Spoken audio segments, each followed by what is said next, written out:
E já que estamos falando em aeroportos, eu vou falar um pouquinho da minha experiência agora viajando de avião pela Europa. Eu, na verdade, encontrei... O único ponto positivo que eu encontrei foi o que eu falei no começo do vídeo, que é a questão do valor. O valor é realmente muito barato mesmo.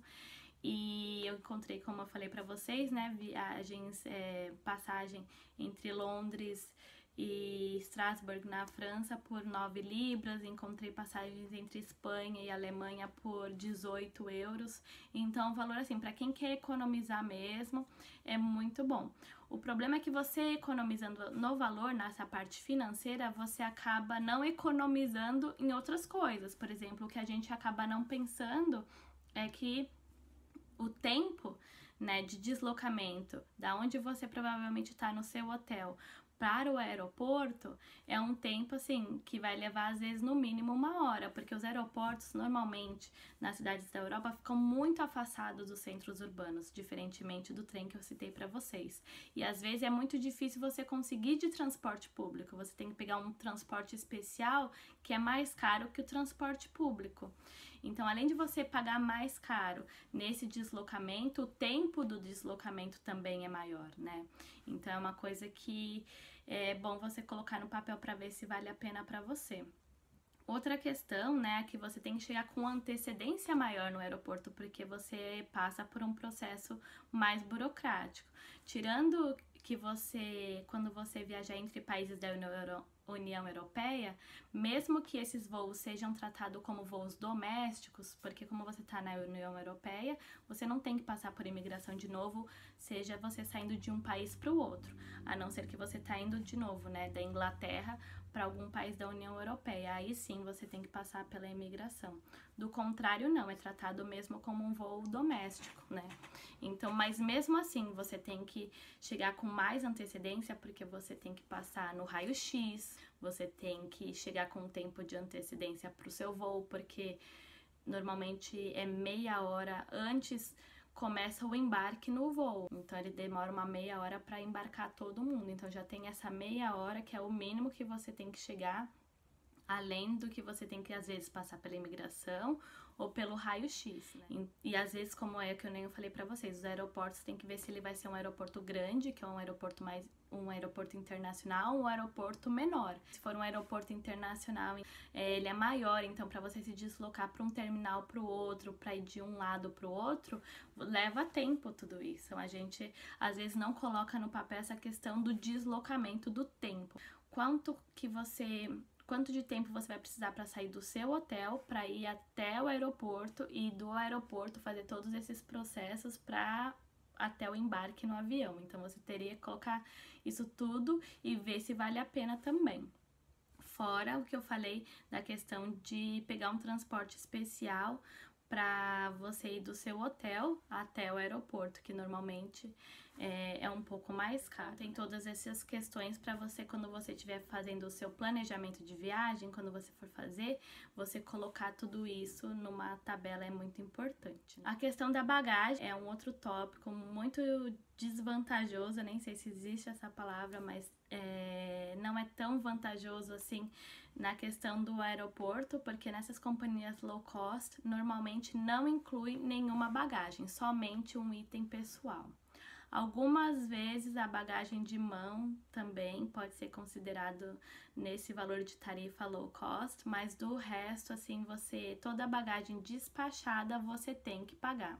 E se você tiver excesso de bagagem, também tem que pagar.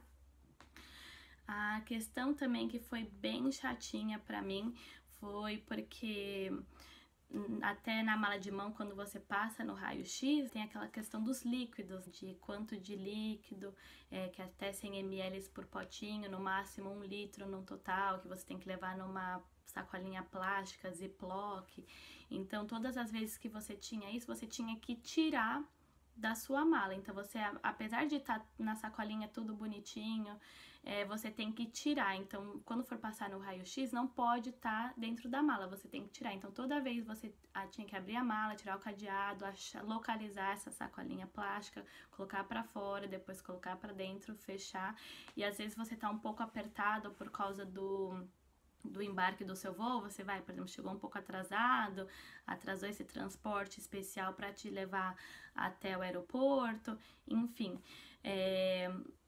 às vezes pode ser que seja um estresse e aí você acaba perdendo o voo. E aí, se você perdeu o voo, aí a consequência é muito maior, porque que nem eu falei, depois toda a sua viagem já tá programada, que você vai chegar naquele horário, depois tem o hotel, o check-in e tudo mais. Então, se você perder um voo desses low cost, para você às vezes pegar um outro voo, pode ser que o preço já não esteja o mesmo, pode ser que seja já caro, porque você vai comprar de última hora. Para você ter uma noção de diferença de preço, esse mesmo voo que eu encontrei, por exemplo, de Londres para Strasbourg por 9 pounds, né, num determinado dia da semana, porque foi um determinado horário que conseguiu que era barato. Se você for num outro horário, num outro dia, por exemplo, pode subir de 9 para, sei lá, para até 100 pounds. Então a diferença é muito grande. Então, se você perdeu aquele voo naquele horário que estava naquele preço, para você pegar um outro, é uma dor de cabeça enorme, porque é muito mais caro. Assim, pode ser que você tenha que tomar muito cuidado nessa questão da antecedência que você vai chegar, para não correr o risco de perder esse voo. Fora que quando você pega o voo também, aconteceu comigo isso. Eu peguei o voo e aí eu era pra ir de... Esse voo mesmo que eu citei pra vocês, Londres para Strasbourg, era pra descer lá em Strasbourg, mas quando a gente chegou lá, o aeroporto estava fechado porque tinha aquele animal, um cervo na pista, e eles não conseguiam encontrar esse cervo. Então a gente ficou no ar mais de 1 hora esperando o aeroporto abrir. Então a gente ficou rodando em círculos esperando o aeroporto abrir. O aeroporto não abriu, a gente desceu num outro aeroporto. E a gente foi descer numa outra cidade da Alemanha chamada Baden-Baden. É um outro país, uma outra cidade. E quando a gente desceu lá, eles iam providenciar um outro jeito da gente chegar até Strasbourg, né? Providenciar um transporte público. Porém, eu já tinha todo o itinerário naquela cidade já comprado, porque eu não ia ficar naquela cidade, era só uma cidade que era barata para viajar, e de lá eu ia pegar um trem. Então, nisso eu já tinha perdido o trem, para ir daquela cidade para uma outra, e eu não podia ficar esperando mais tanto tempo naquela cidade, porque eu tinha voos envolvidos e muitas outras coisas envolvidas, né? Porque quando você planeja uma viagem, não é só aquele destino, tem outras coisas. Então eu não tive o tempo, e outras pessoas que estavam comigo no voo não tiveram tempo de esperar a companhia achar um jeito de tirar a gente de lá e mandar a gente para a cidade, que era a cidade que a gente iria, né?